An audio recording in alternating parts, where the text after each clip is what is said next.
다음날 다른 친구가 찾아왔다. 그녀는 커튼을 보며 감탄했고 열에 가득 차 자신도 이렇게 멋진 커튼이 집에 있었으면 좋겠다고 말했다. 나의 반응은 앞의 경우와는 완전히 달랐다. 글쎄, 사실을 말하자면 감당하기 힘든 가격이었어. 돈을 너무 많이 썼어. 이런 걸 주문하지 말 걸 그랬어. 잘못을 저질렀을 때 우리 스스로 인정할 수도 있다. 또는 다른 사람이 요령 있게 잘 구슬린다면 기꺼이 우리의 잘못을 인정하고 솔직하고 마음이 넓은 사람이라고 자부할 수 있는 여지도 생긴다. 하지만 다른 사람이 우리의 목에 소화시키기 힘든 사실을 억지로 밀어 넣으려고만 한다면 반발심만 생기기 마련이다. 호레이스 그릴리는 남북전쟁 기간 중 미국에서 가장 유명한 편집자였다. 그는 링컨의 정책에 격렬하게 반대했다. 그릴리는 일련의 주장, 조롱과 비난을 통해 링컨을 자신의 생각에 동의하게 만들 수 있다고 생각했다. 그래서 그릴리는 매해 매달마다 심각한 비판을 퍼부었다. 심지어 링컨이 부스의 총탄에 쓰러진 날에도 잔혹하고 격렬하고 빈정되고 악의적인 글을 썼다. 하지만 그 격렬한 비판이 링컨으로 하여금 생각을 바꿔 그릴리와 같은 생각을 하도록 만들었을까? 전혀 그렇지 않았다.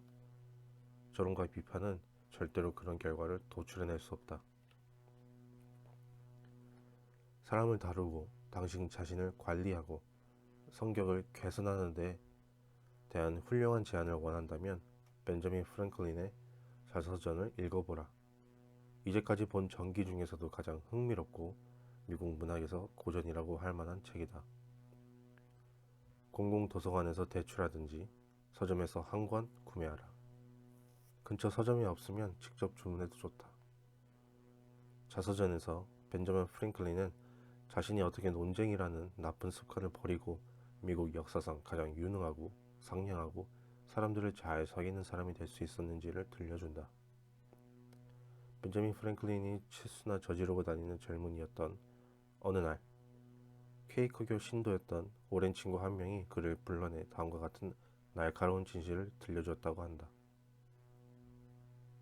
벤자민, 너는 구제불능이야. 네 이견에는 너와 다른 사람들 모두를 찌르는 가시가 있어. 네 의견은 다른 사람들 형편으로는 받아들이기 힘들어. 그래서 다른 사람들은 네 의견에 관심이 없지. 네 친구들은 네가 없을 때 더 즐거워해. 너도 다른 사람들이 너에게 말을 붙이려 들지 않는 걸 알잖아. 정말이야. 아무도 그러려 들지 않아. 그러려고 해봐야 결국 불편하고 힘든 일임을 알게 되기 때문이지. 그러니 너는 아마도 네가 이미 알고 있는 것 이상은 알지 못하게 될 거야. 네가 이미 알고 있는 것이란 참 보잘것없는데도 말이지. 내가 벤저민 프랭클린에 대해서 훌륭하다고 생각하는 이유는 그가 이 현명한 비판을 받아들였기 때문이다. 그는 충분히 성숙한 사람이었고 충분히 현명한 사람이어서 그 말이 사실이라는 것을 알았다. 또 자신이 실패와 사회적 파멸로 치닫고 있다는 것도 깨달았다. 그래서 프랭클린은 방향을 전환하기로 했다. 그는 당장 무례하고 고집부리는 태도를 버리기로 했다.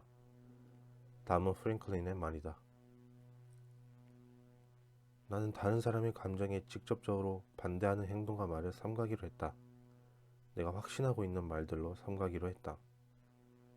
심지어 내 의견이 이미 정해져 있다는 것을 암시하는 말이나 표현도 하지 않으려 했다. 예를 들어 확실히, 의심의 여지가 없이 등등의 말들은 피했다. 그 대신에 나는 내가 알고 있는 바로는, 내가 이해하기로는, 내 생각에는 이런 것 같아 라든지 아니면 지금은 이렇게 보이는데 와 같은 말을 사용했다. 다른 사람이 내 생각에 잘못된 주장을 하는 경우라도 그 사람에게 퉁명스럽게 반박하고 그의 주장에 조리가 없음을 보여주는 즐거움을 내 자신에게 허락하지 않았다.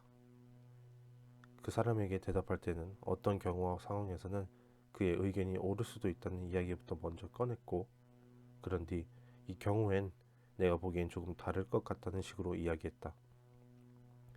태도를 이렇게 바꾸자 금방 효과가 있었다. 대화는 좀 더 즐겁게 이어졌다.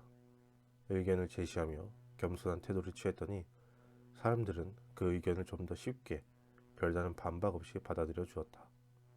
내가 잘못을 했을 때도 예전보다 덜 창피했다. 그리고 내가 우연히 올바른 의견을 제시했을 때 사람들은 기꺼이 자신의 잘못된 생각을 포기하고 내 편을 들어주었다. 처음엔 타고난 성향을 이기지 못해 스스로에게 강요할 수밖에 없었던 이 태도는 나중에는 편하고 습관적인 것이 되어서 지난 50년간 그 누구도 내가 독선적인 말을 하는 것을 들을 수 없었을 듯하다. 그리고 이러한 습관 덕에 새로운 제도를 제안하거나 낡은 제도를 바꾸고자 내가 위원이었던 모든 위원회에서 영향을 행사하려고 할 때마다 시민들은 내 말에 놀랍도록 많은 무게를 실어주었다. 나는 말을 잘하지 못하는 사람이다. 유창하게 말한 적도 없고 단어를 선택하는데도 자주 망설였으며 올바른 낱말을 사용하지 못하는 경우도 있었다. 하지만 이 태도 덕분에 요지를 그런대로 전달할 수 있었다. 프랭클린의 방법이 비즈니스에도 효과가 있었을까? 두 가지 예시를 보기로 하자. 뉴욕 리버티가 114번지 살고 있는 마오니는 석유 시출을 위한 특수 장비를 팔고 있다. 한 번은 그가 롱아일랜드의 주요 고객으로부터 주문을 받았다. 설계도를 제출했고 승인을 받았다. 장비는 제작에 들어갔다. 그런데 불행한 일이 일어났다. 구매자가 친구들과 이 문제에 대해 의논했는데 그들이 구매자가 심각한 실수를 저지르고 있다고 경고한 것이다. 그가 속아서 잘못된 구매를 하고 있다는 것이었다. 이건 너무 넓고 저건 너무 짧고 이건 이렇게 저건 저렇고 등등이었다. 친구들의 걱정 때문에 그는 조바심이 났다. 구매자는 마오니에게 전화를 걸어 이미 만들어지고 있는 장비를 절대 인수할 수 없다고 했다. 마오니는 말했다.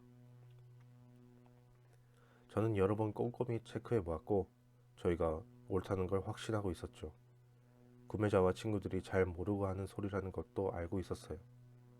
하지만 그렇게 말하는 게 위험할 수도 있다는 것도 알고 있었습니다.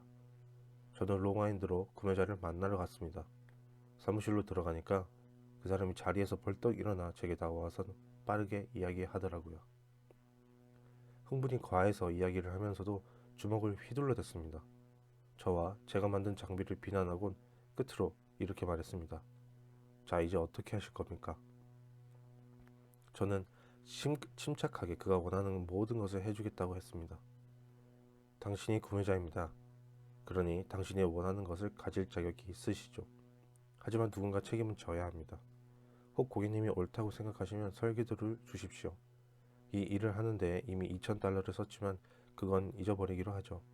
원하신다면 $2,000는 기꺼이 포기하겠습니다. 하지만 고객님이 주장하는 대로 우리가 만들어야 한다면 그 책임은 고객님이 지셔야 합니다. 하지만 우리가 계획한 대로 진행하도록 허락해 주신다면 우리가 책임을 지겠습니다. 우리는 여전히 그게 올바르다고 믿기 때문입니다. 구매자는 이미 평정을 찾고 있었습니다. 결국은 이렇게 말했습니다. 알았습니다. 그렇게 하죠. 하지만 그게 옳지 않다면 신의 가호가 있기만 바라겠습니다. 우리가 옳았습니다. 그 구매자는 이번 시즌에도 이미 2건의 주문을 하기로 약속했습니다. 이 사람이 저를 모욕하고 주먹을 휘두르며 제가 일을 하나도 모르는 사람이라고 이야기할 때 그 말을 받아치고 변명을 하지 않기 위해서는 제가 가진 자제력을 모두 동원해야 했습니다. 정말 많이 참았습니다. 하지만 그게 결국에는 도움이 되었습니다. 제가 당신이 틀렸다고 이야기하며 언쟁을 시작했다면 아마도 법정 소송과 서로에 대한 원한과 재정적인 손실과 더불어 소중한 고객을 잃게 되었을 겁니다. 그렇습니다. 저는 어떤 사람에게 그가 잘못 생각했다고 말하는 게 아무 소용없다는 사실을 확신하고 있습니다.